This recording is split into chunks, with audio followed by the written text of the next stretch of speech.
Dinner வேணான்னு சொன்னா எல்லாரும் ஜாலியா சாப்பிடுங்கன்னு சிஸ்டர்ஸ்க்குலாம் ஒரே பிளேட்ல வச்சு கொடுத்துருவாங்க.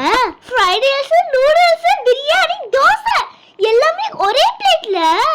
இதுல தோசைக்கு வேற ஆட்டுக்கால் குழம்பு, செம்ம காம்பினேஷன். ஆட்டுக்கால் அட்ராக்டிவா இருக்குனே டக்குன்னு கையில எடுத்துட்டேன். ஆனா தோசை சாப்பிடுறவங்களுக்கு தான் ஆட்டுக்கால்னு சொல்லிட்டாங்க. ஐயோ, நான் வேற ஃப்ரைட் ரைஸ் எடுத்துட்டேனே. ஆனா ஃபாய்ஸாக்கா வேற ரூல்ஸ் பிரேக் பண்ணிட்டு ஆட்டுக்கால் எடுத்துட்டா. ஐயோ, வடை போச்சே. இப்போ என்ன பண்றது? ஐடியா அக்கா, இது ரொம்ப பெருசா இருக்கு, பெரியவங்களால தான் சாப்பிட முடியும்னு நினைக்கிறேன் அப்படின்னு வாய்க்குள்ள அமுக்க முடியலன்னு பயந்து வச்சுட்டா. ஆட்டுக்கால் கிடைச்சிருச்சு.